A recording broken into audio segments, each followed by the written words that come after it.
When our water heater broke down last month, it was a nightmare. It took 5 hours for the plumber to show up, and he charged us a couple of $100 just to come out. And then it cost another $1,800 to put in the new water heater. By the time it was all said and done, I felt like I'd been taken. But what else could I do? The smartest thing you can do is get a home warranty from American Residential Warranty. Their home warranties pay to repair or replace all your major appliances when they break, and they will break, and at the worst possible time. Call American Residential Warranty right now for free information on home warranties starting at just pennies a day. Don't wait for your refrigerator to stop running or your ceiling fans to stop turning. Call American Residential Warranty right now. Ask how you can save up to 50% on washer and dryer coverage. Just call 1-800-616-8010. That's 1-800-616-8010. Again, 1-800-616-8010. Call now. Did you ever look at the stains in your coffee cup and then realize that's exactly what happens to your teeth? Power Swabs is the 5-minute solution to get your teeth white without visiting the dentist. This is Ben Gordon with Power Swabs, and if your teeth are stained from coffee, tea, or smoking, all it takes is 5 minutes with Power Swabs. In 5 minutes, you'll see an average of 2 shades whiter teeth, and in 7 days, 6 shades. It's clinically proven to whiten natural teeth as well as caps and veneers. The secret is a tooth detergent that was developed by Dr. Martin Ginniger that lifts stains off of your teeth. Best of all, there's no messy strips or trays that you have to leave in your mouth for an hour. Just swab your teeth for 5 minutes and you're done. To try Power Swabs risk-free, call 1-800-291-5140. That's 1-800-291-5140. I guarantee your bright white smile will have your friends talking about how great you look. Try it risk-free today. 1-800-291-5140. That's 1-800-291-5140. Tired of paying outrageous prices for Viagra? Well, we have great news for you. Now you can finally get Viagra at huge discounts. Healthy Man allows you to save up to $500 on Viagra. Why pay U.S. pharmacy prices of $15 per pill or more when you can get Viagra for less than $3 a pill? Call today and get 40 Viagra pills for only $99. This can cost as much as $600 at your local pharmacy. You can't afford not to call us. If you want Viagra at the lowest prices, never pay $15 a pill pharmacy prices again. Get Viagra for less than $3 a pill. Call 800-595-2614 today and save up to $500 and get 40 pills for just $99. Healthy Man is fast, easy, and affordable. Operators are waiting at 595-2614 to take your call now. Call 800-595-2614. That's 800-595-2614. Again, 800-595-2614. The following letters were written by our troops. My dear fellow Americans, I truly appreciate your support. I was starting to wonder if people had forgotten about us over here, but then one of my buddies showed me this website, and now as tears are streaming down my face, I can see for sure that you haven't. Private Emily B., U.S. Army. It's so heartwarming to see the American people not letting the men and women of the armed forces be forgotten. Your letters make a group of grown men, battle-hardened and gruff, act like a bunch of kids around a Christmas tree. Thanks. Staff Sergeant Matthew H., U.S. Army. Your support may be the most important thing our troops can carry with them. But don't take our word for it. Take theirs. To show your support, visit americasupportsyou.mil. Brought to you by the U.S. Department of Defense and the Ad Council. When our water heater broke down last month, it was a nightmare. It took 5 hours for the plumber to show up, and he charged us a couple of $100 just to come out. And then it cost another $1,800 to put in the new water heater. By the time it was all said and done, I felt like I'd been taken. But what else could I do? The smartest thing you can do is get a home warranty from American Residential Warranty. Their home warranties pay to repair or replace all your major appliances when they break, and they will break, and at the worst possible time. Call American Residential Warranty right now for free information on home warranties starting at just pennies a day. Don't wait for your refrigerator to stop running or your ceiling fans to stop turning. Call American Residential Warranty right now. Ask how you can save up to to 50% on washer and dryer coverage. Just call 1-800-616-8010. That's 1-800-616-8010. Again, 1-800-616-8010. Call now. On the battlefield, there's a saying America's military men and women live by. Never leave a fallen warrior behind. Ever. Off the battlefield, Wounded Warrior Project operates with the same goal. We leave no warrior behind. Wounded Warrior Project is a non-profit organization created to help our men and women returning home with the scars of war. Whether those scars are physical or mental, we're here to make sure that they heal. And whether it's helping those with post-traumatic stress disorder live a normal life again, or giving much-needed support to injured warriors in veterans' hospitals. Because no one deserves our help more than the men and women who risk their lives to keep us safe. Wounded Warrior Project. We never leave a fallen warrior behind. Ever. Learn more about what we do at woundedwarriorproject.org. Zinc Media. Feel the power of knowledge.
Across the globe and you wonderful ecclesiastites.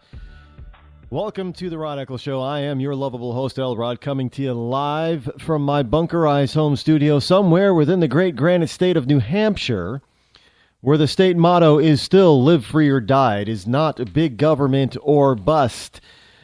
The number that you can call tonight is toll-free, 603-835-3224. Again, that's 603-835-3224. And, of course, it is Freaky Friday, Fun Friday. We still haven't found a real lasting name. We'll have to definitely work for the end of the year. So we're going to call it a free-for-all, fun, freaky Friday. How's that? We'll just throw it all in there. There you go. We do this, or I do this on a Friday, simply because try to lighten things up a bit as we head into the weekend. Because, we really tackle all the really hard-hitting, heavy subjects during the rest of the week, Monday through Thursday. And Friday, try to lighten it up a little bit. But unfortunately, I'm not going to start off that way tonight. Not going to start off on the lighter side tonight. And you know why? The information is spotty at best, of course. And every time I check, it's a different number. But suffice it to say that the number has risen to as many as 60 people being killed in Paris, France, this evening. On an apparent, what appears to be an apparent coordinated terrorist attack in Paris. And it is so bad. It was so bad there. I mean, frankly, these things happen fast. And I know a lot of us we can sit by and second guess and everything and say, well, why'd they take so long to respond? It's not that simple. And we should hearken back to our own 9/11/2001. When you're a peaceful people and something out of even when you're expecting it or you're on the lookout for it, when something out of the ordinary and totally unexpected happens, it takes a while for it to sink in, for everything to kick in. And terrorists and people who do bad things, they rely on that delay of action. It's like when we have shooters, an active shooter situation, especially on a college campus or in a public school, people are kind of frozen for a few seconds. They're not exactly sure what's going on, what they should be doing, what needs to be done next, and they're trying to think of all this stuff at the same time while trying to figure out where the person is or the shooter is, where that shooter is going to likely come into, what room they're going to come into next. And so people are thinking, well, should we hunker down? Should we run out the door? Should we, if we're on the first floor, should we try to get out the window? What are they waiting outside? There's all these things that are happening at once.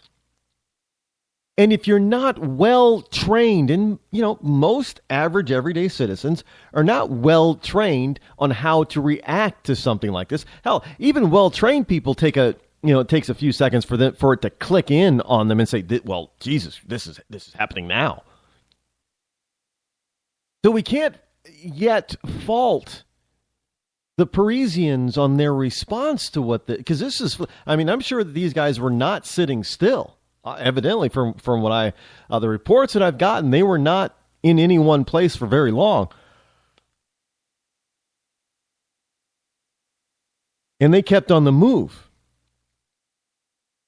And thus, that's why the body count, they're saying now, at least 60 people were killed. At least 60. And I'm sorry, and the French government, the president, has decided that he's going to close the borders and mobilize the military and declare a national emergency. Now, basically, it's the akin to martial law. And this is going to affect a lot of people. A lot of people who are already there, tourists especially, who are already there, tourists who want to go there. But the problem is, it's too late to close the borders. The enemy is already inside France. The enemy is already within Europe. The enemy is already inside the United States and Canada. It's too late to close your border. You don't close the border after something like this happens. You close it before something like this happens, so you prevent something like this from happening. If we're going to second guess the French and anybody else, it's the fact that they let these people into their country in the first place.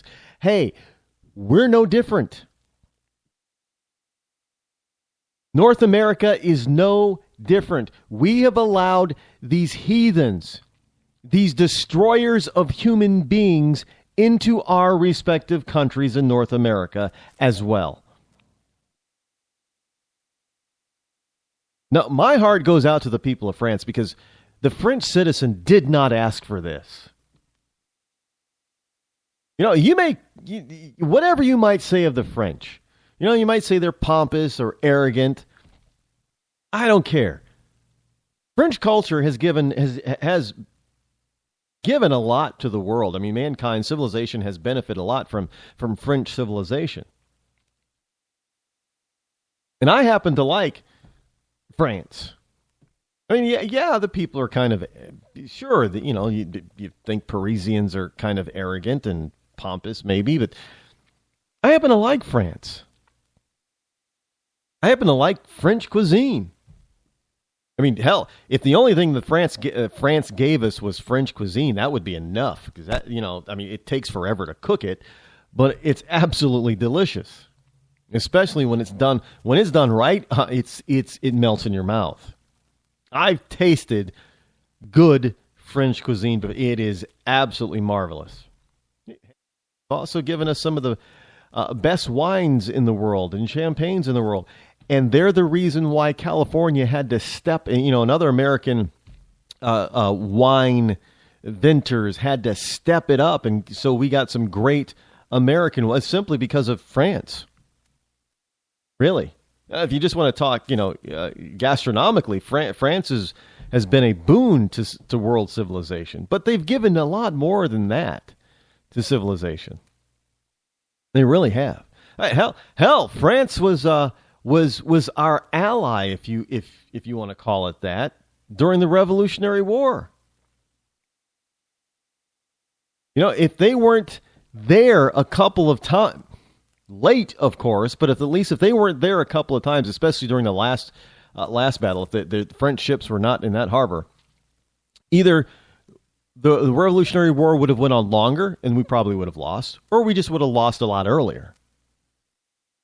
And our founding fathers, instead of reading about how they founded a country, would be reading British history about how they hung a bunch of rabble-rousing rebels and traitors to the crown. Really. So if anything, the French helped give the world the United States of America, which then turned around and came back and saved the free world not once, but twice. World War I, World War II, in case anybody wants to doubt me.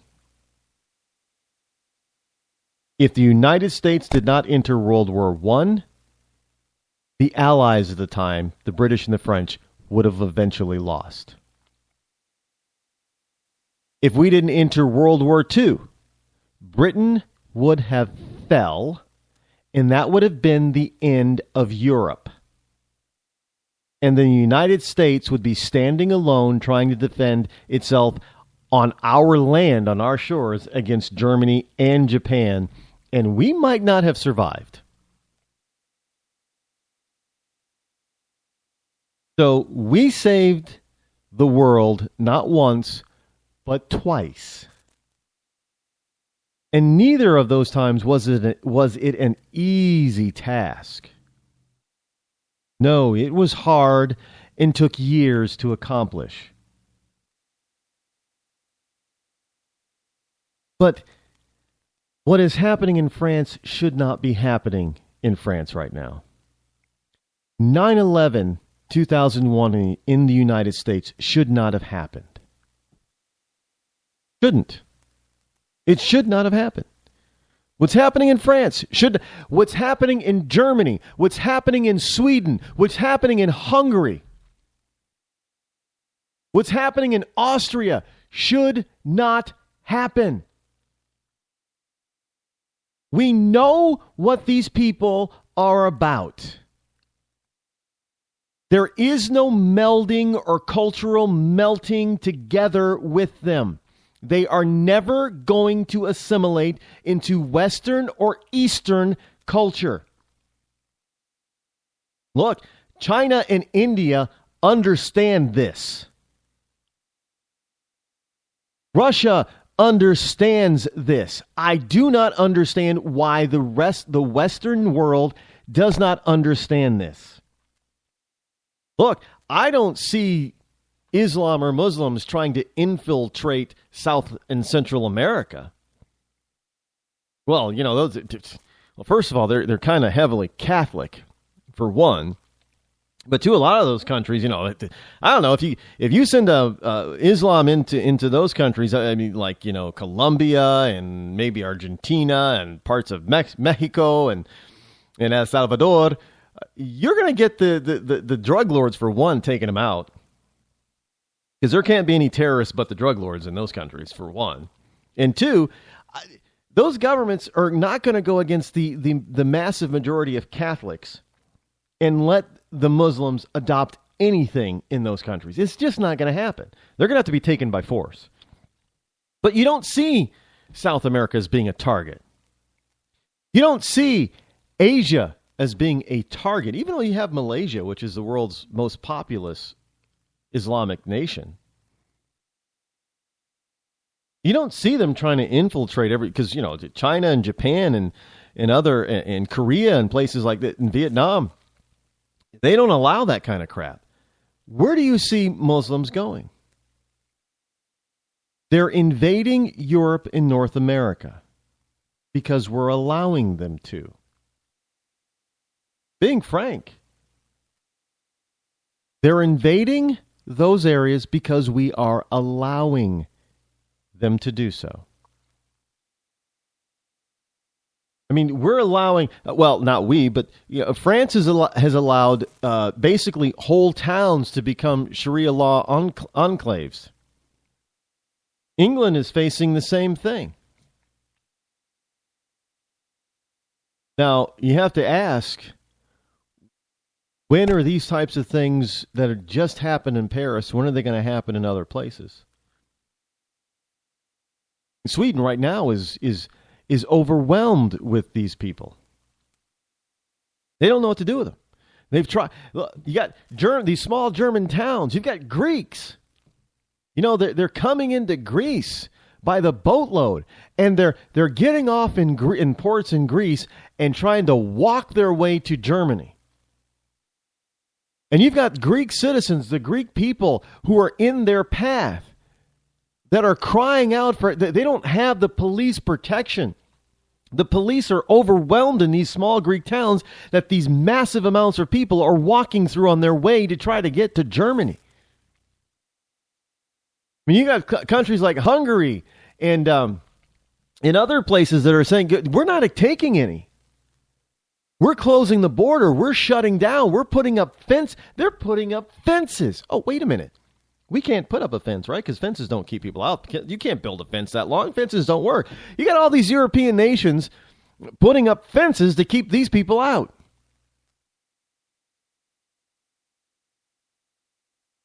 Yet you've got the so-called enlightened ones who, Angela Merkel of Germany. Now she's, once revered as probably the strongest supported European leader in the European Union, is now concerned that she may not survive, her government may not survive the rest of the year. Because the German people are so pissed off and upset and overwhelmed by her allowing these Muslims into their country without assimilating into becoming Germans. Well, there's no way they can do that, by the way. There's just no way. Look, Muslims cannot immigrate to this country and then expect to, we expect them to meld and integrate and assimilate into American society. It's impossible. Their religion is not only a religion, it is also their full way of life and their governance. It is diametrically opposed to Western belief, Western thought, Western philosophy, and the Constitution. All we're going to do is butt heads. They cannot assimilate because they cannot accept the notion of the Constitution. They cannot assimilate into any European nation because they cannot accept the notion of whatever freedom that those countries do still have. They cannot accept the notion of freedom of religion, which most European countries have. They cannot accept any of that stuff. So they are diametrically opposed to what any European nation has to offer. And whatever those cultures are against Islam. Because Islam says you are to take them over. You're to destroy that type of civilization, that type of culture, because it is abhorrent to Allah. The only thing acceptable is what Allah has dictated. And it isn't Western society. It isn't Eastern society. It is only Islamic society. There is no science. There is no freedom. There is no philosophy. There is nothing but Allah. Do you understand? That is not compatible with any other civilization on this planet. They will not assimilate. They will do what they did in Paris tonight, what they did at 9/11/2001, what they continue to do over the past decade or 2 decades in Europe, in Asia, in the Western world. They will continue to do it because it is their duty to issue a caliphate and to bring in paradise, which is nothing but Islam. There is no denying it. There is no compromise. And once you let them in, it is too late to close your border. Because think about it. World War II is going on. The United States lets Nazis immigrate to the USA. And then all of a sudden, Japan bombs Pearl Harbor. And then the United States says, oh, well, we're just going to close our borders and stop the Nazis from coming in. Too late. They're already here.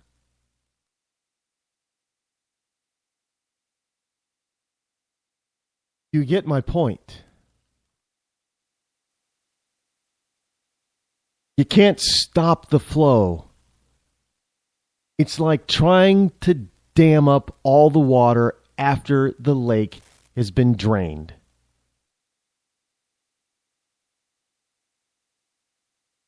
Too late.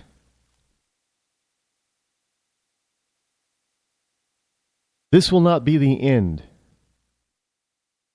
in Paris, in France. It will not be the last one. This is not going to be the last time something like this happens in Europe at all. This is not something that the United States can prevent from happening here. Now, frankly, I want people to understand. I want people to understand and think about something. If we have a problem, which we really don't have a problem, but if we have a problem with shooters on college and public school campuses, with one shooter, what do you think is going to happen if there is a coordinated attack with multiple active terrorist shooters?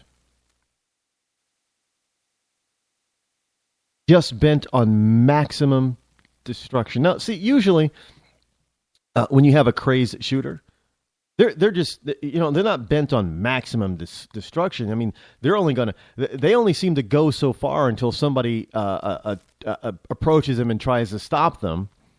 Somebody else with a gun, then they usually kill themselves. A terrorist is not going to do that.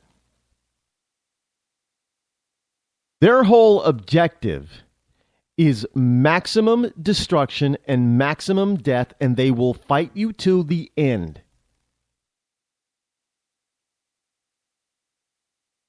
And that's something that we better understand pretty darn quick.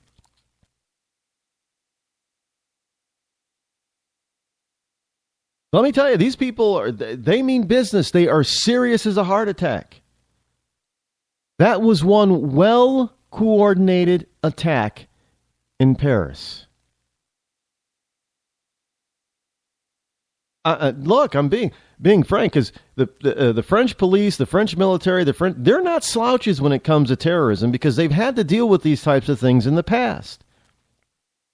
They deal with the the Muslim unrest in certain towns and enclaves around the country. They're not novices to this.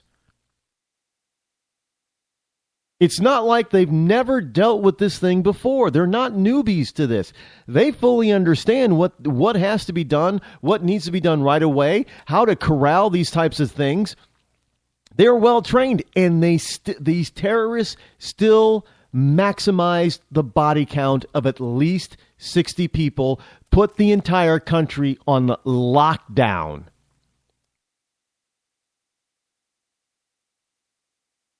And had the president basically call a state of emergency or near martial law.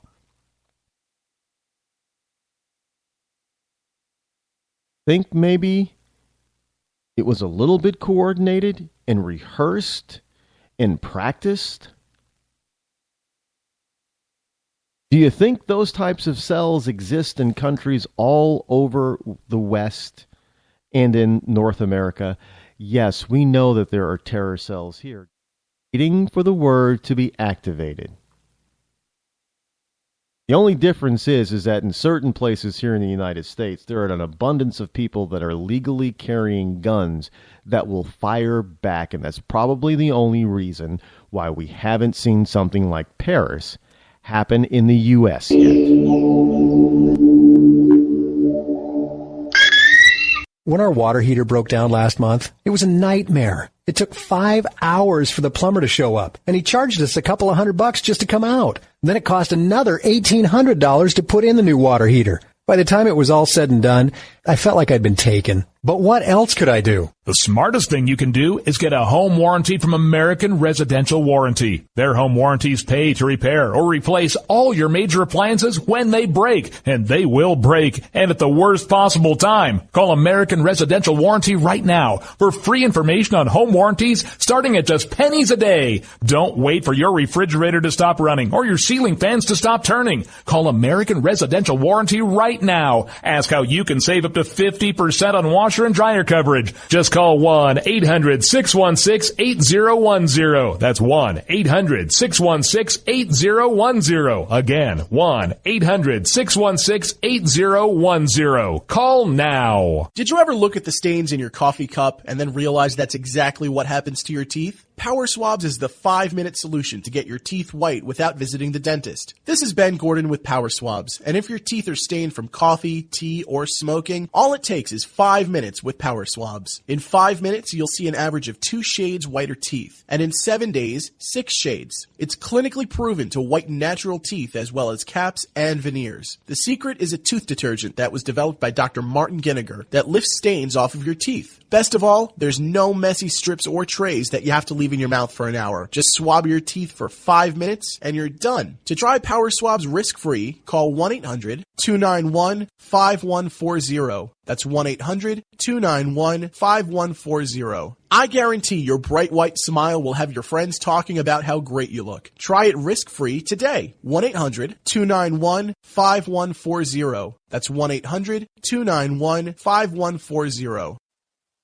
Tired of paying outrageous prices for Viagra? Well, we have great news for you. Now you can finally get Viagra at huge discounts. Healthy Man allows you to save up to $500 on Viagra. Why pay U.S. pharmacy prices of $15 per pill or more when you can get Viagra for less than $3 a pill? Call today and get 40 Viagra pills for only $99. This can cost as much as $600 at your local pharmacy. You can't afford not to call us. If you want Viagra at the lowest prices, never pay $15 a pill pharmacy prices again. Get Viagra for less than $3 a pill. Call 800-595-2614 today and save up to $500 and get 40 pills for just $99. Healthy Man is fast, easy, and affordable. Operators are waiting at 595-2614 to take your call now. Call 800-595-2614. That's 800-595-2614. Again, 800-595-2614. Start training for a new career in as little as 18 days. National EMS Institute's innovative boot camp program will train you for a new career. Learn to respond to emergency situations and become a certified EMT in just 18 days. National EMS Institute guarantees 100% job placement. Visit www.nationaleMSinstitute.com today to learn more about our 18-day boot camp. Or call us at 1-800-497-6732. NationalEMSInstitute.com.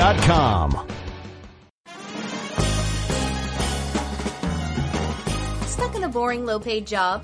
By 2017, there will be a shortage of 2 million cybersecurity jobs worldwide. If you have a technical background but don't have a computer certification, you are being drastically underpaid. In months, you could be qualified for a new job in information technology, making real money with real job security. A new career is just a few clicks away at thecodeoflearning.com.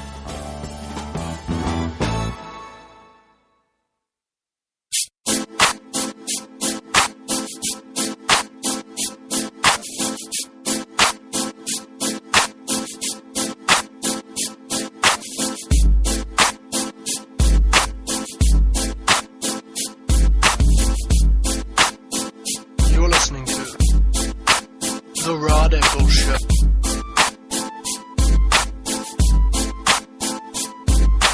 Toll free 603-835-3224 is the number.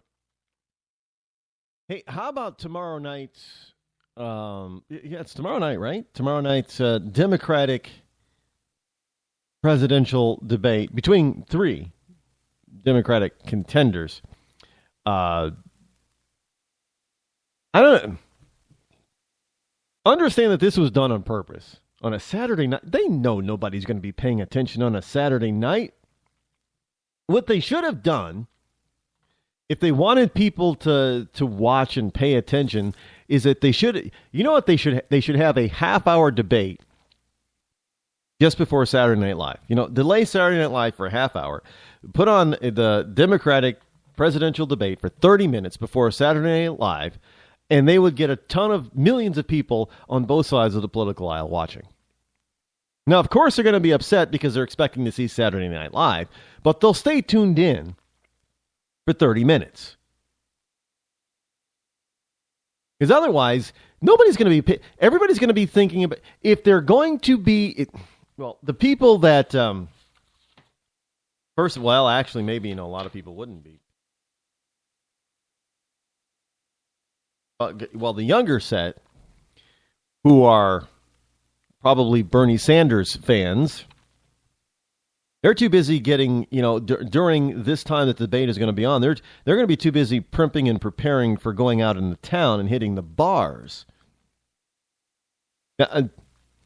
Or, they may be getting jiggy with it on some of the hookup sites like Tinder, right? No, Tinder. That's it, Tinder. See, I'm hip, I'm cool, I know this stuff. They're probably getting jiggy with it on Tinder. And there's a whole bunch of them. Well, no, it's not. It's not. The real dating sites, which are like Match.com and was it eCupid? eCupid one of them? Well, I know there's hookup sites, and I know there's hookup sites for straights and gays. And do lesbians have a hookup site? That would be. I don't know. I'm sorry, folks. I like to think that I'm hip to a lot of the culture, pop culture stuff. Some of the stuff I just don't know about. Some of the stuff I just don't want to know about. I mean, I try to get all this stuff and all this information so you don't have to get a brain ache like I often do. And people say, well, just take some aspirin. No, that's for aspirin and, things like acetaminophen, Tylenol, what have you, ibuprofen. That's all for headaches. And maybe even, Excedrin migraine? That's even for migraines, the real intense types of headaches. There is no chemical medication available to alleviate a brain ache. And I often get brain aches when I am preparing to bring this program to you, when I'm doing my daily research. When I look at this stuff and I have to read it and watch it and listen to it, also you don't have to do all of that. I save you from a lot of this garbage and crapola, and it just gives me this liberal ridiculousness that just gives me a brain ache. So I'm sorry, you'll have to forgive me on certain aspects of our culture if I'm not privy to it. I don't know of any, off the top of my head, I don't know of any lesbian hookup sites. Now, I know that the main hookup site for straight people, men and women, is Tinder, right? Tinder, yes. And the main hookup site for gays is Grindr. Grindr. Right? Yeah, Grindr. And they're not like Match.com or eHarmony or any. Those are real dating sites. Now, I do believe that, what is EQ? eCupid is a dating site. Yeah, it's a straight dating, or is that a gay dating site? I don't know. I can't remember. There's so many of them, I can't remember. In any event, all those people are going to be out. They're not going to be interested in listening to or watching the great Democratic debate. And this is exactly what the lamestream media and the Democratic Party is counting on, that the numbers that are watching are going to be extremely low. This is all to protect Hillary Rodham Clinton. Really, this is a show for Hillary Rodham Clinton. Now, Bernie Sanders is out there saying, well, he's really going to start attacking and hitting on Hillary Clinton. They're not going to allow him to. See, Bernie hasn't figured it out yet. The DNC, Democratic National Committee, is not going to allow Bernie Sanders to get the nomination. It's kind of like the RNC, the Republican National Committee, is doing everything in its power to prevent Donald Trump from getting the Republican nomination. Look, now it's in the open that the establishment is trying to draft Romney. Well, they have Rubio there, but now all of them are, all the candidates are piling on Rubio, and Rubio's got this huge negative with amnesty, where Trump has got this huge positive on the anti-amnesty side, and now they're afraid. Well, they can't even raise Rubio up. But I'm telling you, if Rubio is the nominee for the Republican side, and Hillary's the nominee for the Democratic side, you're looking at a President Hillary Clinton for 4 years. I don't care what the polls are telling you right now. I'm telling you, in the end, it is going to be just like Romney and McCain against Obama. Marco Rubio will lose, and probably lose big, to Hillary Clinton. I don't care if those polls are telling you, well, yeah, Romney could beat, or Rubio could beat Hillary. No. It won't happen. Don't doubt me. Just about any other main candidate right now that is still in the race would beat Hillary, would clean her clock. But not Rubio. And even Bush, Jeb, would have a difficult time. But Rubio would lose. Now, I'm sorry, but this is the end of Rubio's current political career, because he's not running for re-election for Senate in Florida. Up in 2016, right? So he's not running for the Senate and the presidency. So it means he's going to be out of action for a little while, as a senator or as an elected official from Florida. He's going to be out. It doesn't mean that he can't come back and what is it? The next time the Senate has a vote for Florida, I think it's in 4 years from now.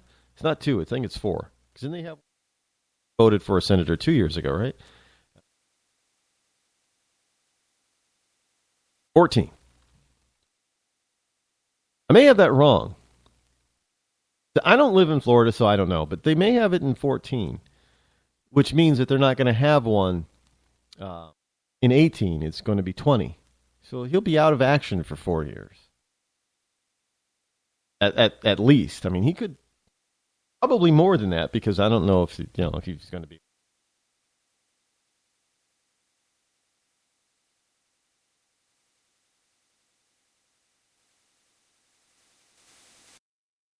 Ends up being the establishment boy. Well, he can do just about anything he wants and probably get away with it.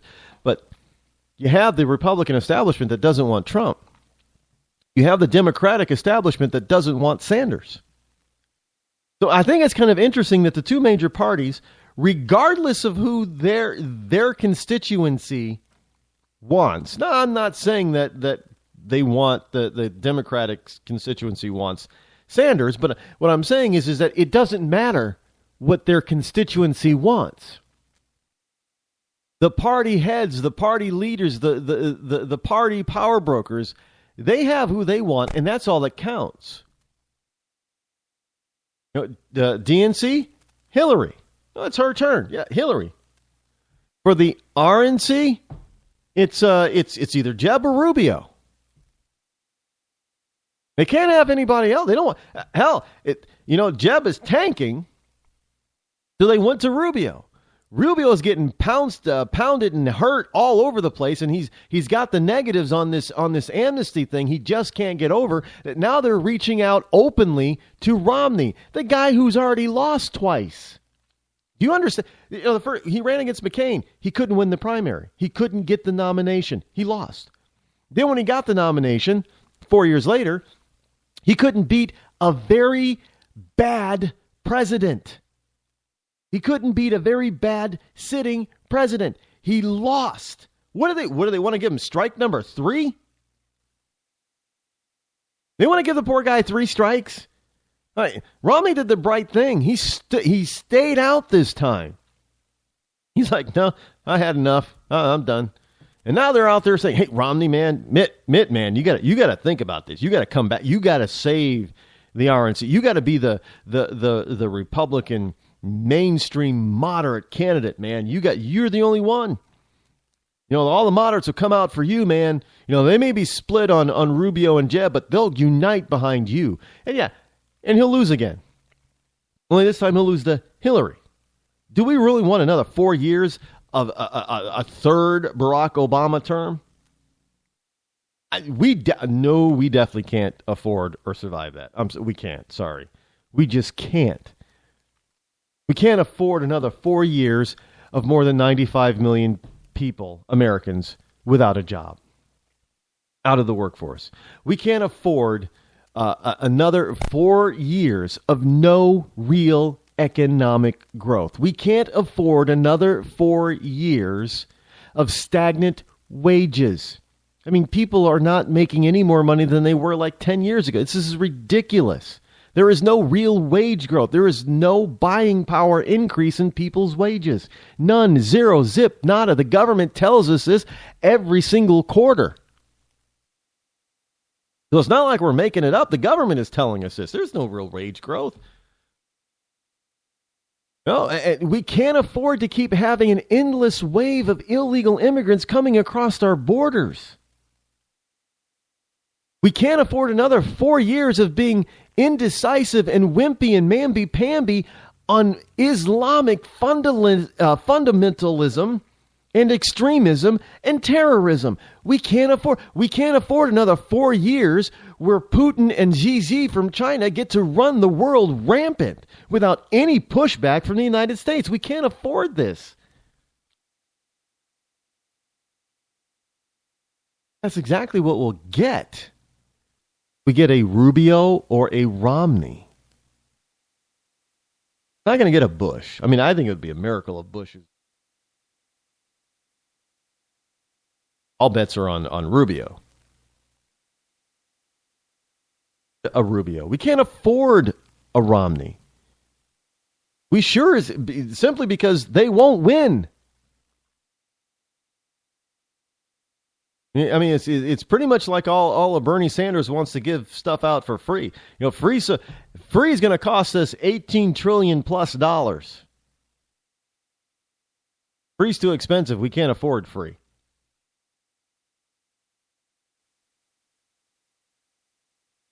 We're going to have this debate.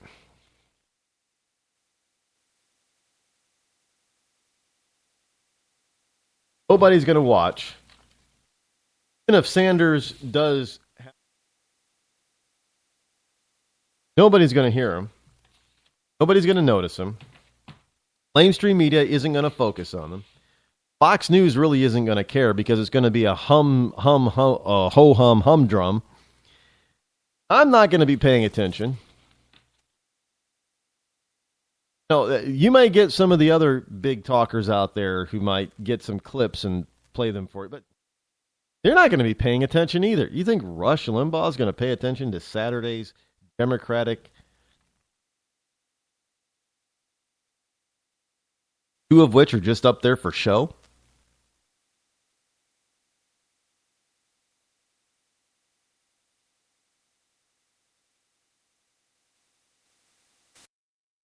I'm not going to do it either. Especially after that last Democratic dude. What a debacle. Love fest. I'm sick and tired of hearing much damn emails. He's over there. Yeah, me too.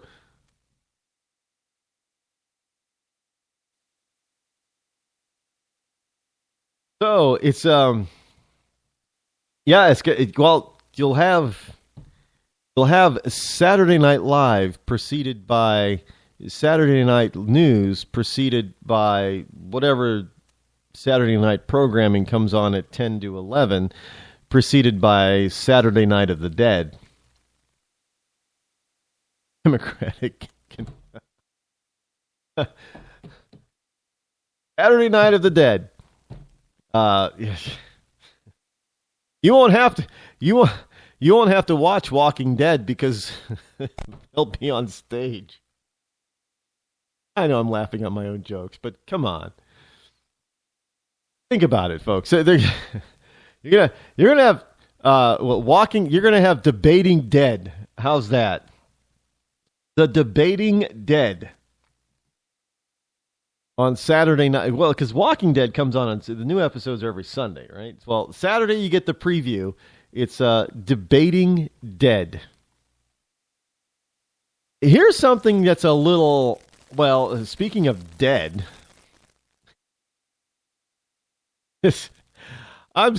again, we try to do things. I know I started off the show a little bit heavy because of the incidents in Paris, France, but that needed to be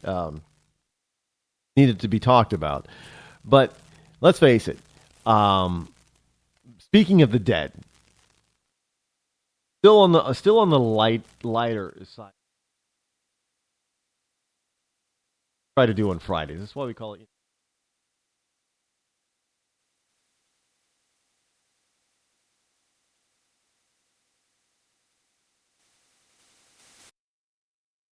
Here from the Daily Mail.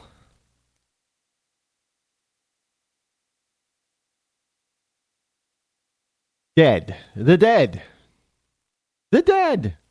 The dead are being farmed. What? Yeah. Well, it's not exactly zombieism, but it is.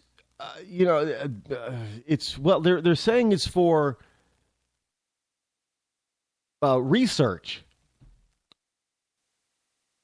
and they're looking for people to donate their body to medical science. Now, here's the deal: you would leave your body to medical science and leave it to be used in a body farm. And you're probably, what a body? What the hell is a body farm? Here's a story from the Daily Mail. Human remains left to decompose in the open air in the name of research. Here's the question, would you leave your body to medical science if it meant going to a body farm? Human taphonomy, Taphonomy, human taphonomy studies what happens to an organism after its death. Body farms exist in the U.S., and one is due to open outside Sydney, Australia in 2016. Attempts to open a body farm in the UK have failed due to lack of support. Anna Williams is professor of forensic anthropology at the University of Huddersfield. The popularity of body farms, in which human remains are left exposed to the elements, is slowly building. Bodies or inmates are donated to these human taphonomy facilities, and their decomposition is studied to learn more about forensic science. Now, while the UK and the rest of Europe have so far declined to open such facilities, a growing number of successful body farms in the US and soon in Australia is slowly changing attitudes. Now, I've never heard of such a thing before.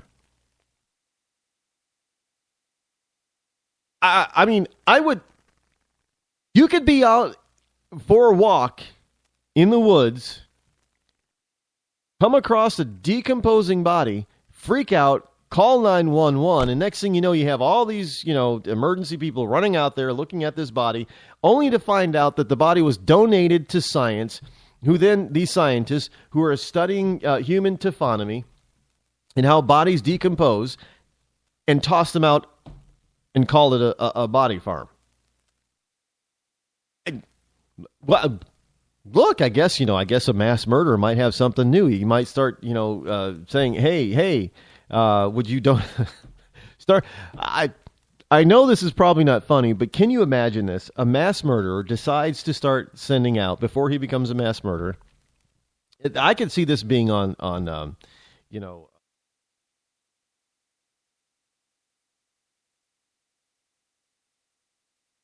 or Cold Case, or one of those TV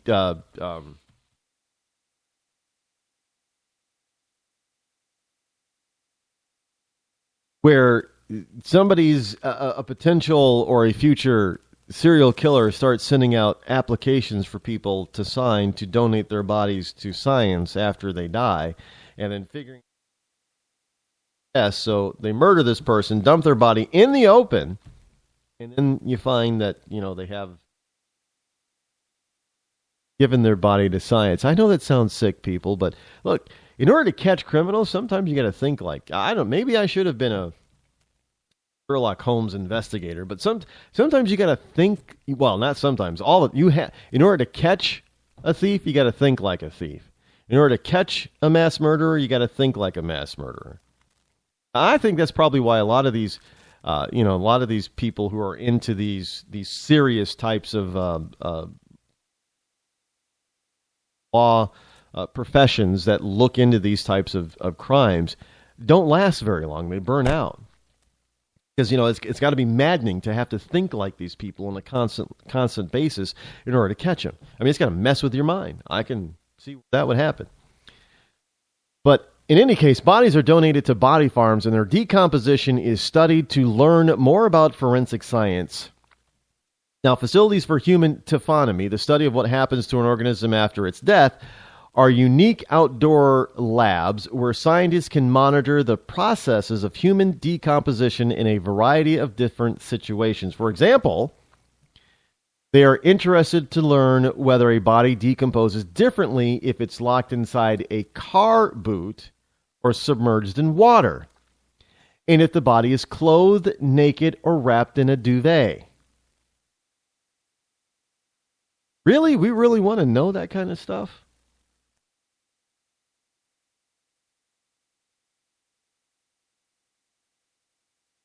There are currently 6 functioning facilities in the U.S., with one opening outside Sydney, Australia in 2016, and the possibility of one in India. There are 6 functioning facilities currently in the United States. Human decomposition is a complex process susceptible to changes in ambient temperature, local climate, and surrounding conditions. Each of these places has its own pattern of decomposition because each environment is different.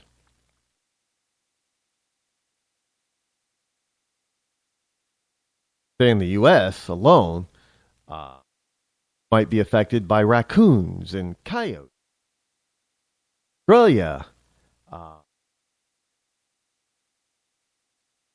dingoes could be a problem.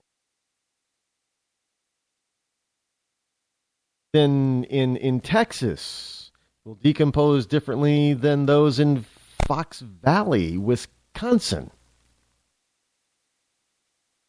So I guess they have a body farm in Texas, and they have a body farm in...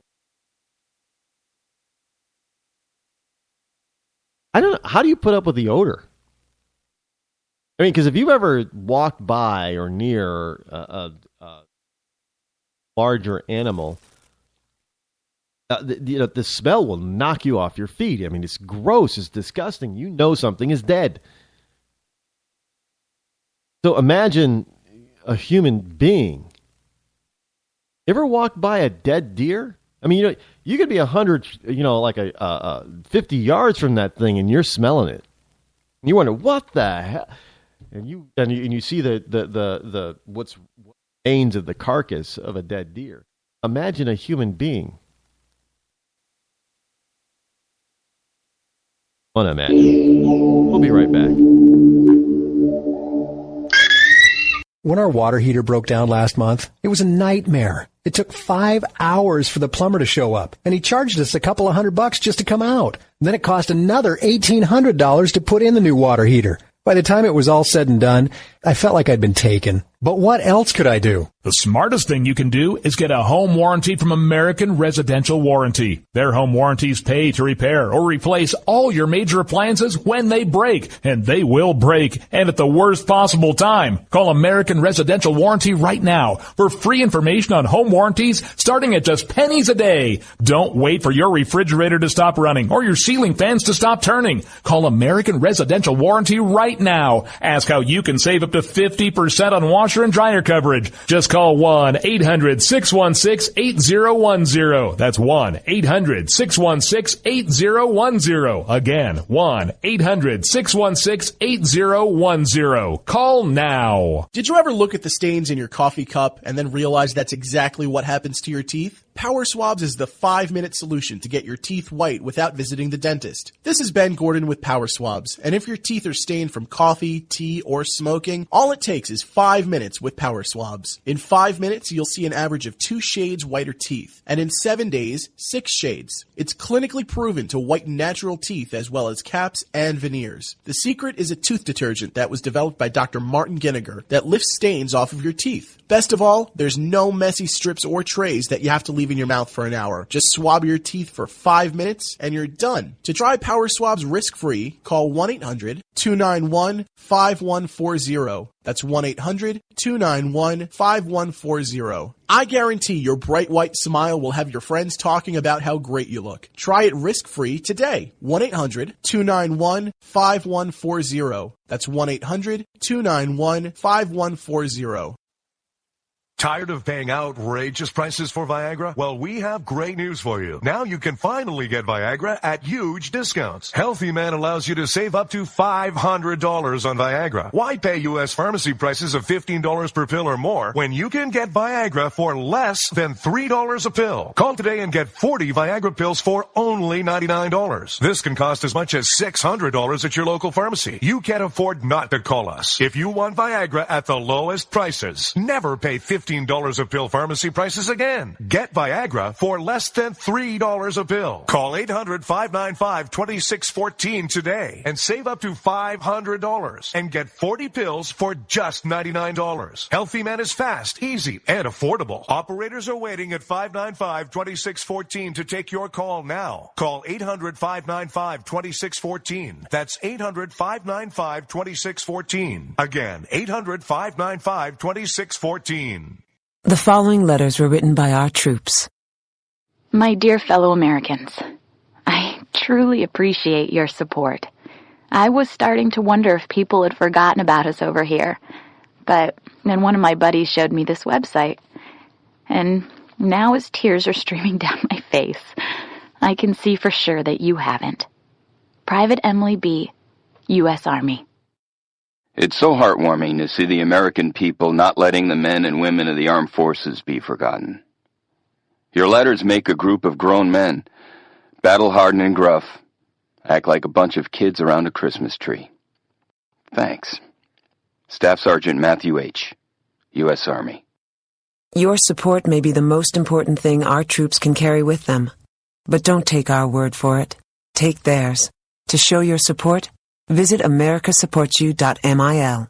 Brought to you by the U.S. Department of Defense and the Ad Council. When our water heater broke down last month, it was a nightmare. It took 5 hours for the plumber to show up, and he charged us a couple of $100 just to come out. And then it cost another $1,800 to put in the new water heater. By the time it was all said and done, I felt like I'd been taken. But what else could I do? The smartest thing you can do is get a home warranty from American Residential Warranty. Their home warranties pay to repair or replace all your major appliances when they break, and they will break, and at the worst possible time. Call American Residential Warranty right now for free information on home warranties starting at just pennies a day. Don't wait for your refrigerator to stop running or your ceiling fans to stop turning. Call American Residential Warranty right now. Ask how you can save up to 50% on washer and dryer coverage. Just call 1-800-616-8010. That's 1-800-616-8010. Again, 1-800-616-8010. Call now. On the battlefield, there's a saying America's military men and women live by. Never leave a fallen warrior behind. Ever. Off the battlefield, Wounded Warrior Project operates with the same goal. We leave no warrior behind. Wounded Warrior Project is a non-profit organization created to help our men and women returning home with the scars of war. Whether those scars are physical or mental, we're here to make sure that they heal. And whether it's helping those with post-traumatic stress disorder live a normal life again, or giving much-needed support to injured warriors in veterans' hospitals. Because no one deserves our help more than the men and women who risk their lives to keep us safe. Wounded Warrior Project. We never leave a fallen warrior behind. Ever. Learn more about what we do at woundedwarriorproject.org. Zinc Media. Feel the power of knowledge.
Talk radio here on the Rod Eccles Show. I am your lovable host, El Rod, coming to you live once again from my bunkerized home studio somewhere within the great granite state of New Hampshire, where the state motto is live free or die. It is not big government or bust.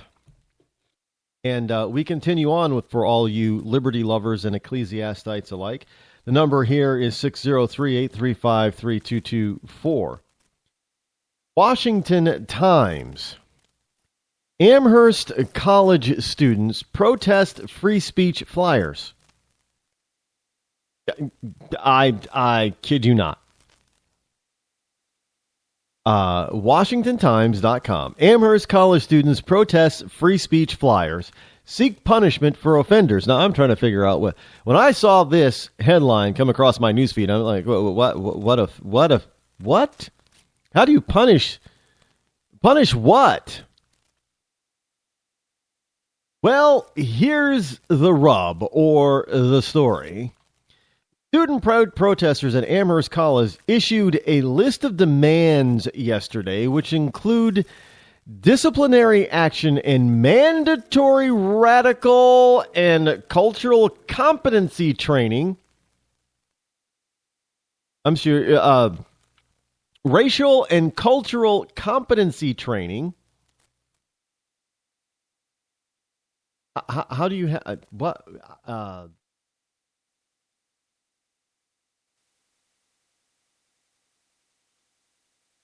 I never quite understood.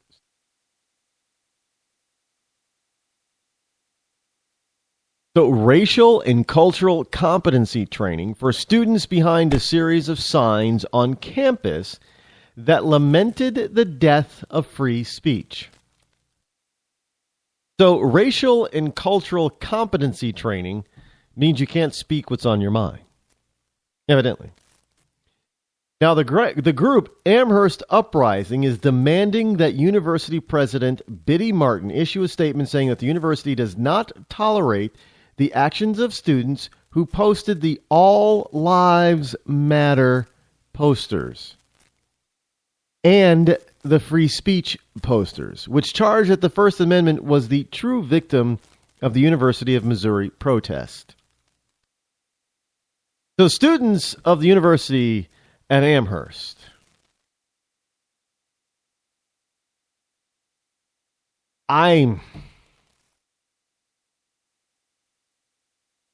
students at Amherst College. Well, the students demand that the people behind the free speech flyers and posters be required to undergo extensive training for racial and cultural competency. So if they go through this racial and cultural competency, it means that they're going to come out of this racial and cultural competency training believing that all lives do not matter and that everyone does not have free speech rights. Is that what so they're going to be indoctrinated? Is that what they're saying? They're going to be brainwashed? Is that what they're saying? Are they going to be brainwashed to believe that the First Amendment is not a victim and does not exist and should not exist in this country? Is that what this wonderful racial and cultural competency? Well, how about cultural? The First Amendment, the Constitution, is all about the American culture. It is maybe we don't have the right people teaching these racial and cultural competency classes. We need people who believe in the Constitution teaching these racial and cultural competency classes. Because, here in the United States, the Constitution says that all men are created equal.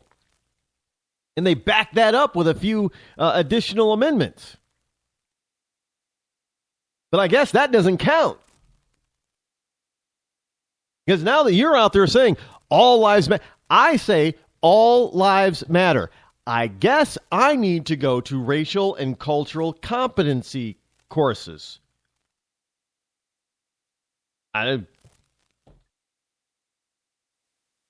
Now, President Martin must also apologize for the college's institutional legacy of white supremacy, colonialism, anti-black racism, anti-Latinx racism, anti-Native American racism, anti-Native Indigenous racism. Well, isn't a Native American and Indigenous the same people? Anti-Native Indigenous racism, anti-Asian racism, anti-Middle Eastern racism, heterosexism, cissexism, for cisgenders. I still don't know what a cisgender is. Xenophobia, anti-Semitism.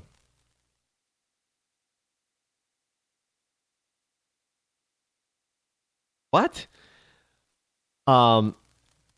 Ableism, mental health stigma, and classism. These are all the things that this college group says that the president of Amherst College must apologize for. Do you want me to go over that list again? I mean, I can't recall the last time I read such complete and utter tripe. I mean, what a bunch of balderdash. I know I'm getting kind of British on you, but I have to in order to keep from cursing my head off at the moment. This is the most redonkulous thing one of the most redonkulous things I've ever heard of. It's not. This is what's going on our college campi. But this is, let me read to you again what President Martin must do. The president of Amherst College. And this is what Amherst Uprising is demanding that President Biddy Martin do. He must issue an apology for the college's institutional legacy of white supremacy, colonialism, anti-black racism, anti-Latinx or Latinoism, racism, anti-Native American racism, anti-Native Indigenous peoples racism, anti-Asian racism, anti-Middle Eastern racism, heterosexualism, sexism for cisgenders, xenophobia, anti-Semitism, ableism, mental health stigma, and classism. Now, I'm guessing ableism is against those who would be classified as handicapped.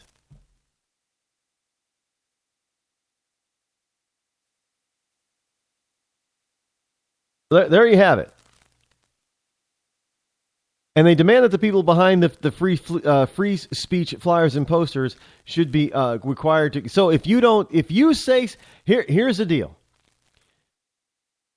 It has now gotten to the point where if you say anything at all, that is somebody from the left completely disagrees with, does not agree with you on,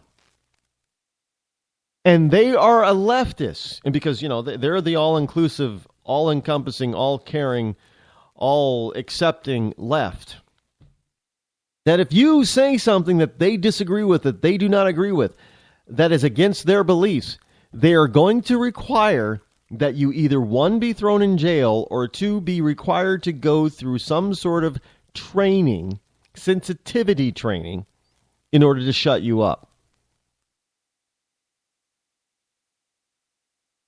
Just saying. That's what they're pulling out. I don't know, folks. I don't know. I don't know how to even begin to tell you how bad this is. I mean, now, folks, before we've had this sort of covert attack on our Constitution. They try to do things behind closed doors, and they'd make certain laws that would really be offensive to the Constitution. But now it's just an out-and-out, outright, overt, full frontal attack and war on the United States Constitution. To these nut jobs, political correctness trumps the Constitution. You no longer have the ability, you no longer have the right to say something that is contrary or deemed to be offensive or hurtful to another liberal. Now, the problem is that even liberals are going to be offended by what other liberals say, just depending on how liberal that liberal is that's being offended.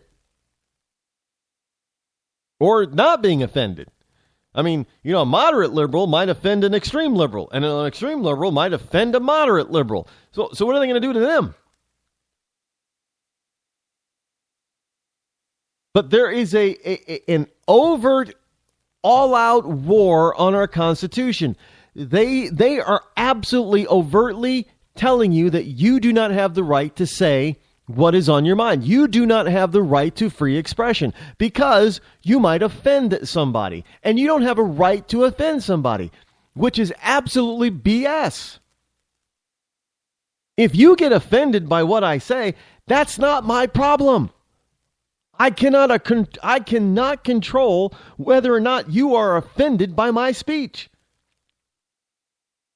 I could say, walk down the street, say, "Good afternoon, I hope you're having a nice day," to everybody I meet, and it's going to offend somebody. So am I not supposed to talk at all now? Well, that's what the left would like, unless, hey, but all I'm doing is saying, "I hope you're having a nice day. Hello." That's going to, hell, if I walk by a Muslim, I don't even know they're Muslim. No, maybe it's an Islamic female. I don't know. She's not wearing the habib and the face covering and all that other garb. And I don't know if she's Islamic. And I walk by and say, "Hi, ma'am, how are you?" Well, that can be deemed offensive.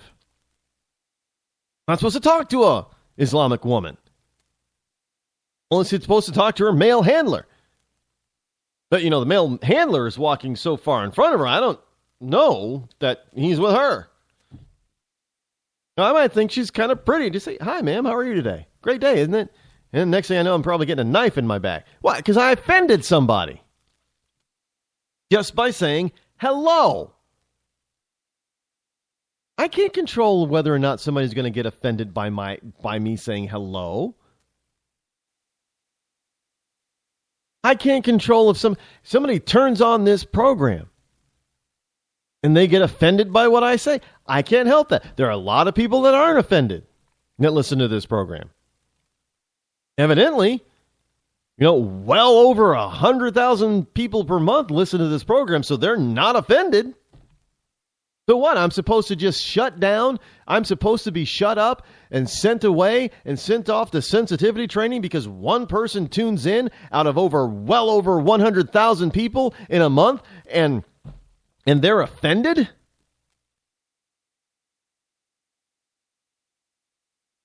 You know what I tell them, right? Yeah, I'd really offend them then. Because I tell them where they could go. Rod, no. That's wicked offensive, Rod. Yeah, go to 1st and 5th. How's that? I don't know. There's a 1st and 5th. There's probably a 1st and 5th. There is. I've never been there. I think I've been there. I have to look it up on a map.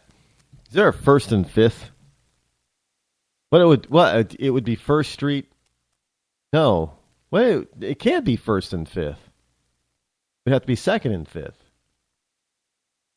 No, I don't know how they're. Streets go one way and avenues go the other way, correct? In New York City? Avenues always cross streets and streets always cross avenues. Is that the way it works? Because you got 5th Ave. I could be wrong. I'm not a New York City or cityer, whatever they call it. I don't know how that works. I know it's pretty much a grid with Broadway cutting a strange swath down the middle of Manhattan, but avenues go one way, streets go another way, right? Maybe outside, yeah. So is there a 1st and... Because it's not odd even. See, I don't know everything. I admit it. I try to figure it out a lot of times, but unless I go look... See, I do what Albert Einstein did. I just go look stuff up if I really want to know it. And then once I look it up, I'll most likely remember it. So I'll know it forever. That's the good thing about edumacation. When you self-educate... Kind of like self-medicate. But when you well, you can get high on education, but when you self-educate, it's something that's gratifying that sticks with you for a very long period of time because it's something that you want to know about and you want to seek out the information. That's part of the reason why I like doing the show, because I get to self-educate, so I can edumacate you, the listener, what I have learned for the day. It can be a lot of fun. Hey, did you know? This is for all you Appleites out there. Apple, the company Apple, the Steve Jobs Apple. Did you know that? And for those of you who don't know, that voice and accent is, Smart from Get Smart. Would you believe Apple is pulling the plug on Beats Music. Yes, I'm sorry, but they are. Apple is pulling the plug on Beats Music. Subscriptions to the streaming service will be canceled on November 30th. If you have an Apple service, Beats Music service, it is going to be canceled November 30. That's your last day for it. Beats Music was set up by Dr. Dre and recording executive Jimmy Levine. Apple has already announced that the service will cease on November 30th. Tech giant is encouraging users to move to Apple Music in the run-up. Apple bought Beats Music back in June of 2014 in a $3 billion acquisition. So, you know, all those Beats headphones and everything that cost you like $150? Yeah, that's now Apple. So Apple is finally closing the door on Beats Music and is going to push all those people towards Apple Music streaming service. So the California-based tech giant will pull the plug out of Beats Music on November 30th, when all subscriptions for the service will be canceled. So you're going to have to go from Beats to Apple Music. According to the support document, Beats Music will cease at the end of this month. The statement said all the pros that curated music for use are still crafting more amazing experiences. Stuff that you used to hear on Beats, but over on Apple Music. So basically it took, half to figure out how to convert all you Beats people over.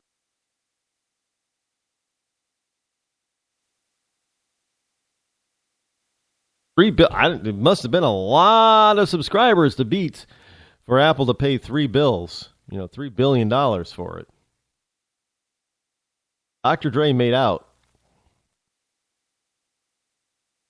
By the way, did you know that Apple Beats Music acquisition, transfer, whatever, $3 billion acquisition cost was by far the most expensive in Apple's 38-year history. I don't know if Steve Jobs would have spent that kind of money for it, but Tim Cook, now the big guy at Apple, yeah, the guy who's openly gay, I guess he likes Dre. There you go. So you're going to have to go over to Apple in order to get. Now, I don't know about it. Said nothing about all those Beats by Dre headphones. I don't. What are they going to be? Beats by Apple now, or is it Dre's headphones by Apple? I don't know. I don't know if they're changing it. Story didn't say. Just gonna have to figure that one out on your own. Those headphones aren't cheap, by the way. And just because you're paying $150 doesn't mean... I've tested some of the headphones in stores.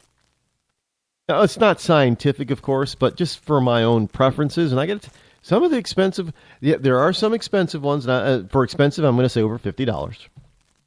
Some of the expensive ones are very good. But some of the $20 brands, that mid-price range, sound better or just as good as those expensive ones. So I don't see the need for paying, $80, $90, $100 for those expensive ones when those $20 or $25 ones sound just as good and sometimes better. All because, one has the well-known name on it attached to it and one doesn't.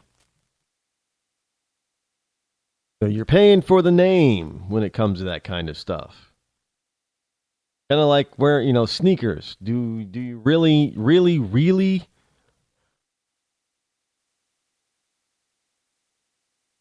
But do you really need those really expensive sneakers, or can you get by with a cheaper brand? And are they going to last any longer than the cheaper ones? Probably not.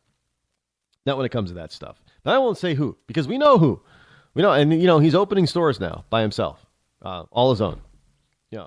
Own brand, own name. Flying through the air, expensive stuff. Sure, they might look cool. You go to Marshall's or some other knockoff place. Pay less or something. Find that lasts you just as long. Look almost as good. But they don't have the same name, but they look close. They're kind of a knockoff. But do you really need to spend $250 for a pair of sneakers, or would $35 do you? I'm just saying.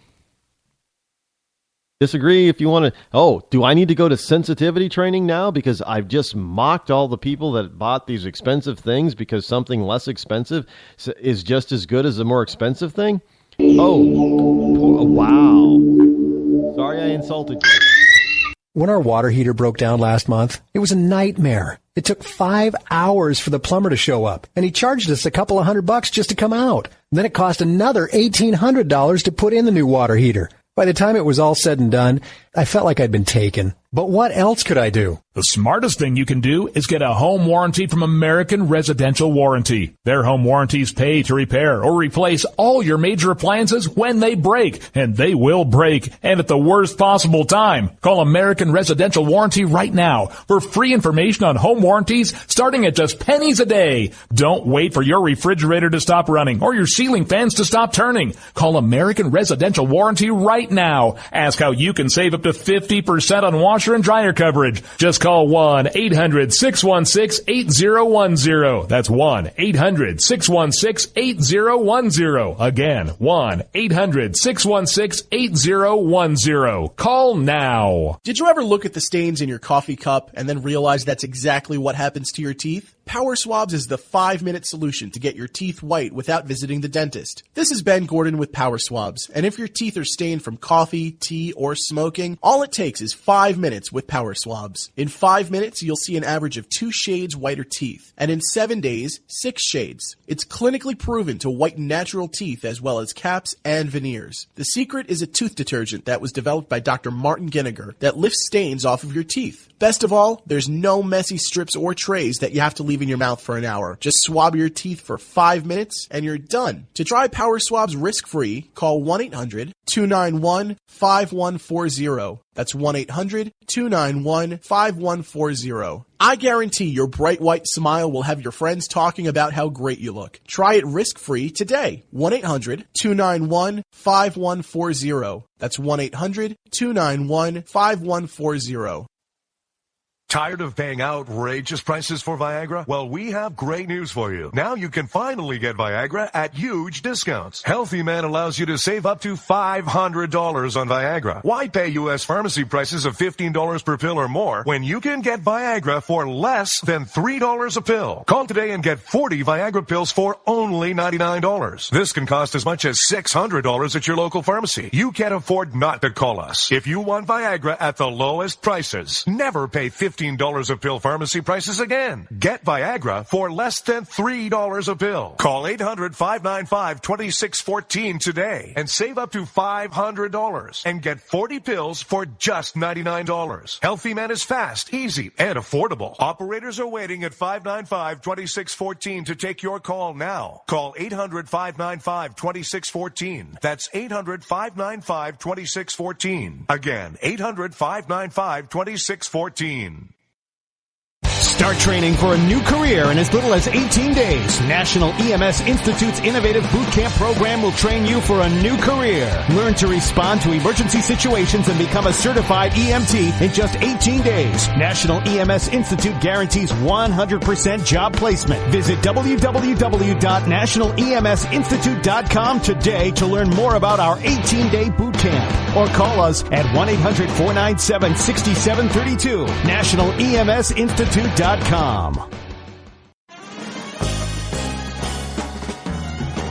Stuck in a boring, low-paid job? By 2017, there will be a shortage of 2 million cybersecurity jobs worldwide. If you have a technical background but don't have a computer certification, you're being drastically underpaid. In months, you could be qualified for a new job in information technology, making real money with real job security. A new career is just a few clicks away at thecodeoflearning.com.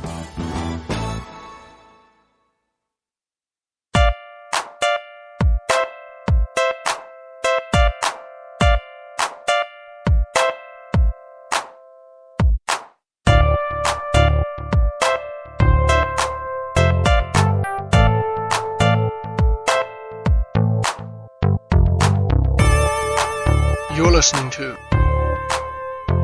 The Rod Eccles Show. And we are back. It's already the last segment for the week here at the Rod Eccles Show. And glad you listened in this week and this evening. I'll be back here next week for some more great stuff, great content that you're going to be able to chew on like gristle. Learn some stuff. Politico.com. One state's unlikely Obamacare replacement plan. Single payer. Yeah. See, again, you know, I remember telling liberals that single payer was the goal of the left. And I had people tell me, no, it's not going to be. That's not the case, Rod. You just don't want Obamacare. You just don't want people to have health care. You're just lying and all this other stuff that try to tell me that I was wrong about the eventuality of single payer. Well, guess what? One state's unlikely Obamacare replacement plan, because evidently Obamacare and all the exchanges has failed in at least 12 of the 23 states now. Colorado. Rocky Mountain High in Colorado. Isn't that, who is, that's, he sang the Virginia song too. Home country roads to the West Virginia, to the place I belong, West Virginia. Colorado will vote on the plan, long favored by liberals, bringing a big healthcare fight to the swing state. By the way, all that singing part, that's ready for the weekend. Have some fun. God, don't be so serious. Why so serious? Well, this is serious, evidently. They're going to actually vote on it. November 2016. One of the most detailed plans to replace Obamacare this year comes not from a Republican critic, but from a group in the swing state of Colorado that is proposing to scrap it for a single payer model, which has been long sought by liberals. Supporters who won approval this week for a 2016 ballot measure after securing nearly 110,000 signatures deemed valid will sell the overhaul as an Obamacare replacement plan designed in Colorado instead of... Who cares where it's designed? It's still government takeover of healthcare. You don't have any... Look, I don't understand why we just don't get to be able to pick and choose. Seriously, I don't. I don't understand why we don't get to pick and choose. If you want a government should be able to, should be competing on the open market like everybody else. If you want a government regulated plan, you should be able to buy into it. If you want a single payer government plan, government takes care of everything, you should buy into it. If you want your own private type of insurance, you should be able to buy into it. If you don't want to have health care insurance at all, you should be able to not buy into it. Get my point? I mean, look, this is the United States of America. How often do we got to say, you do not, I'm sorry, folks. You do not have a right to health care. You don't have a right to it. Why? Because it is somebody else's expertise. You do not have a right to somebody else's expertise and education without due compensation to them, whatever that they deem is fair. If they want to give you their expertise for free, that is up to them. They can do so. But if they want to charge you a reasonable fee for it, you don't have a right to try to take it from them for nothing or for less than they duly can get on the open market. In other words, if you want to go to your doctor for an exam and your doctor charges $200 for a physical exam, and the government comes in and says, nope, you can't charge more than $100, but the doctor has all these patients lined up willing to give him $200, the government has no right to tell him that he's got to take $100 for his exam. None. Zip. Zero. Nada. They don't have a right to determine that. So, again, this is the government getting in between the people and, getting in between two people who want to do business together. And frankly, that's what healthcare is. It's a business. I know we don't like to think of it that way, but it is.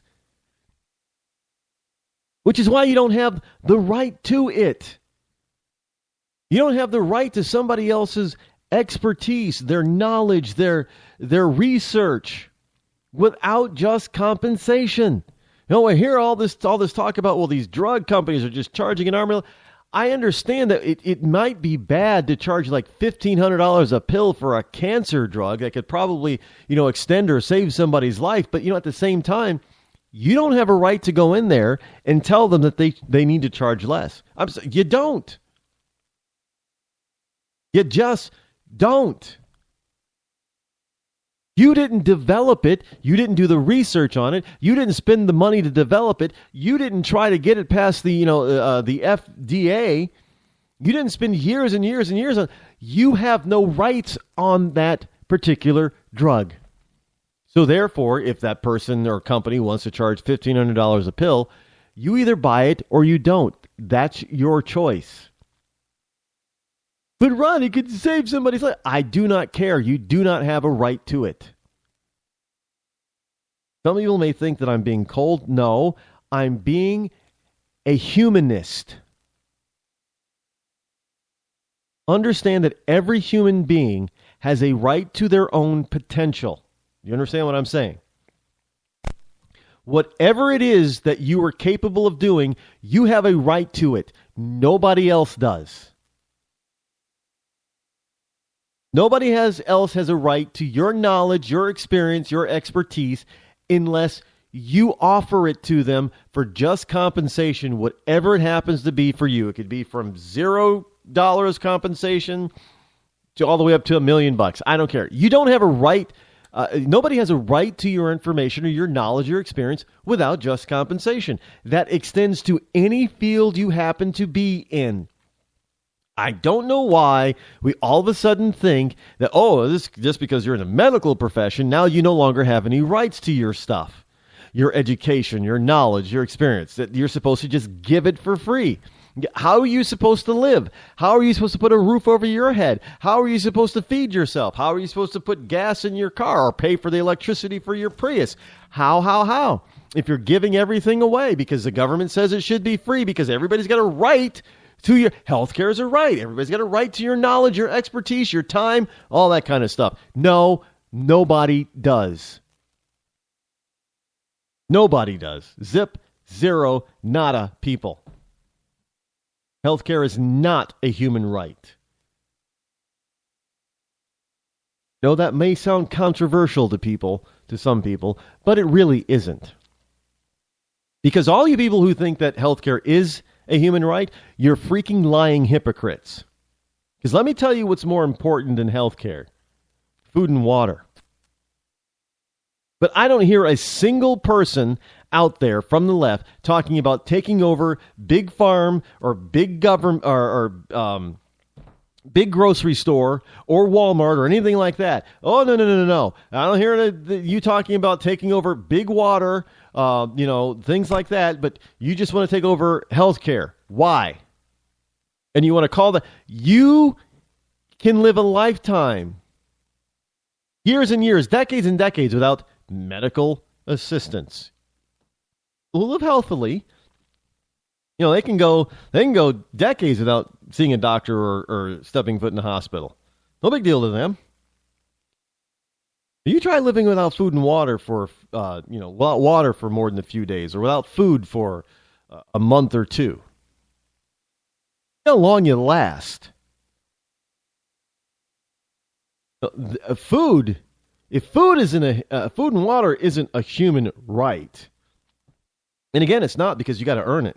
One way or the other, whether you go out and make it yourself, make the food yourself by gathering it or hunting it or growing it or buying it, you don't get to eat.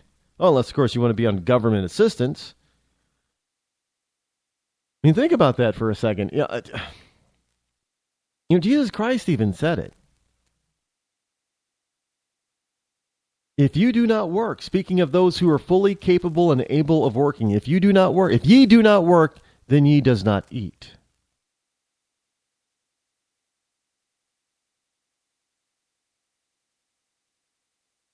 But people think that you have a right to somebody else's expertise in healthcare. You don't have a right to a computer person's skill and expertise, but you got a right to somebody's healthcare education and expertise.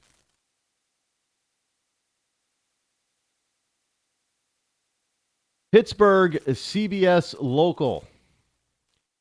Clarion University play is canceled. Wait till you hear why. A group of students at Clarion University were set for the opening night of a stage production. Then they got the news that the show must not go on. We've put in all this work and can't finish the last section, like nothing is going to get finished, said Courtney Chaplin, the stage manager for the play Jesus or Jesus in India. Clarion University was told to cancel the play by none other than the playwright. That hasn't been torn down yet, but the marquee outside Little Theater reads, this production has been canceled. The playwright cited ethnic composition. Did you not? Now, Mary Louise Michael, Clarion, Michel is Michael. Mary Louise, Marilou. Clarion University professor of theater and the play's director explains what she was told. On Monday afternoon, I received an email from the playwright telling me that he demanded that we recast the show with Asian actors or shut down our production. Now, of course, that was a lot easier said than done because, this university obviously just evil. All this, white privilege here. Because, too many white people go to this, predominantly white university. College. She says, we don't have a large population of Asian students at the university. We opened our auditions to all of the students at the university, and obviously not enough of them came out. So Jesus in India is a contemporary take on the lost years of Jesus Christ as a wayward teenager along his journey to the East, complete with punk rock music and drugs written by Lloyd Suh. S-U-H. Now, he's a Korean American who writes plays primarily for Asian theaters and Asian companies to promote opportunities for Asian actors. But that's not racist, folks. What? There's no Asian privilege going on here. Let me tell you. Now, students. Now, I don't know how they got past this in the first place, but students had been rehearsing for weeks for the 5-performance show. The production cost the university roughly $15,000 in costumes, the set, the lighting, and the music score, plus $500 paid to the playwright for the rights. So, wait. So the university paid the playwright $500 for the rights to put on this program. Yeah, don't worry. The playwright says the university will get their $500 back. But they paid the man. They paid the playwright his asking fee to put on this play. He obviously knew who the college was. It's not like the college just pulled it off the internet and said, "Yeah, we're going to do this." No, they had to contact him, pay him, so he had to give his approval, and then he took the money, which was his approval, and now he's saying, "Well, no, you don't have enough." Now, the 6 cast members and members of the crew are heartbroken about this, calling it a tremendous loss. Well, hey, it's liberalism come back to bite you liberals in the behind. Frankly, that's exactly what happened. Only 6. I guess they couldn't find 6 Asian actors willing to do this play. I guess maybe they couldn't even. It doesn't even say if they even had one, but I guess they couldn't find any. Now, 2 of the actors, one by the name of Victoria Heckert, Heckert, and Kia Harrington Weimer, Harington hyphen Wymer. Kia, Kia, not the car. AIAH for Kia. Now, Heckert said, "Mostly we are dealing with this like a death in the family." That's what it feels like. I don't know about you, but having a play canceled is not like having a death in the family.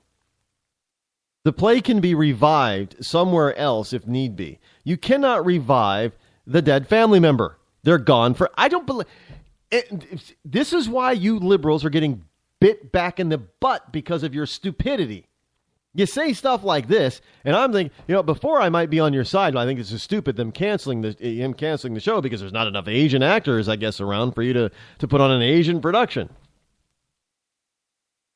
But then you go around saying, well, this is like a death in the family, man. This is worse. I lose all sympathy for you if I ever had any. I don't even empathize with you now. And that's just a stupid thing to say.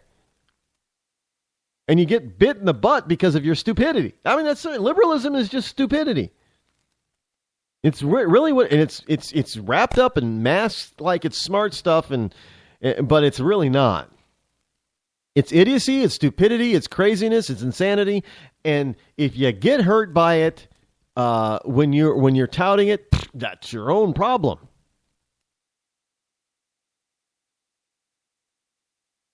Now, the playwright, who's out of New York City, never saw any of the rehearsals, just promotional tweets of the actors. All of the actors were white, with the exception of one biracial student. So you got 6 actors, 5 of them are white, 1 is biracial. Evidently, not even the biracial one is of Asian descent. Cancel the play because it's an Asian play. I only write for Asian theaters and Asian audiences. I don't know about you. That sounds pretty racist to me. If I don't. So, well, hey, because only blacks, only African Americans can have African American plays with only African American actors for African American only audiences. Because everybody else who does that, if you have a white play with white actors for white audiences, that's racist. So I would assume that because Asians are also not black, that would be racist of this playwright to do this. I'm just saying. Oh, but yeah. This is the kind of idiocy that is happening on our campus. Well, look, I've warned you people on the left that you are eventually going to get busted for your own idiocy and stupidity. Here's a follow-up, New York Times. Here's a follow-up to a story that I brought you a couple of weeks ago about teenagers being charged for having naked pictures of themselves on their phones. Yeah, remember that? And there's a couple of stories that happened all at once back in October, and these teens are facing a lifetime of punishment and having to register as I don't,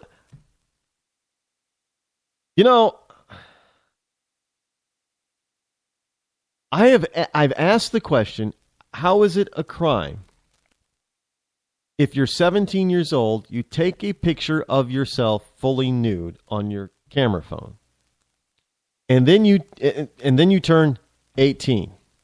Now it's illegal because it's pornography. But if you're 16 years old, you take a picture of yourself nude, and you send that picture to your 16-year-old girlfriend, well, now you've supposedly committed the crime of transmitting child pornography. I don't think that's what the law was intended for. But this is what these kids who are doing all this sexting are getting. All over, they're getting caught up in this.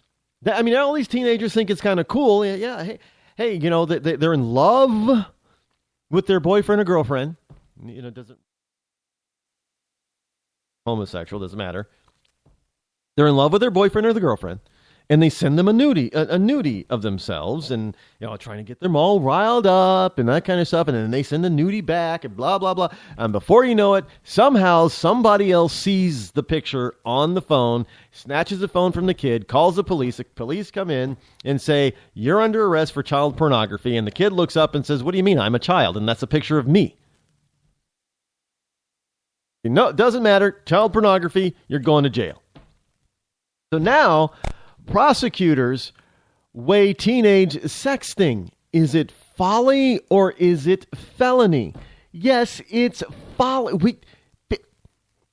They used to do this a long time ago with just regular pictures. I never did it, but look, we didn't have phones to send pictures, but trust me, I've gotten nudie pictures when I was a teenager from girls before. While in high school, I guess they would have been. I would have been guilty of possessing child pornography at the age of 16 or 14, and they would have been guilty of disseminating child pornography at the age of 14. Go figure. Who knew? We didn't know. But in this particular case, in Cannon High School in Colorado, more than 100 students were apparently exchanging nude pictures, and the district attorney is trying to sort out potential charges. There are no charges to sort out. Leave it alone. You just tell the parents, let the parents deal with it.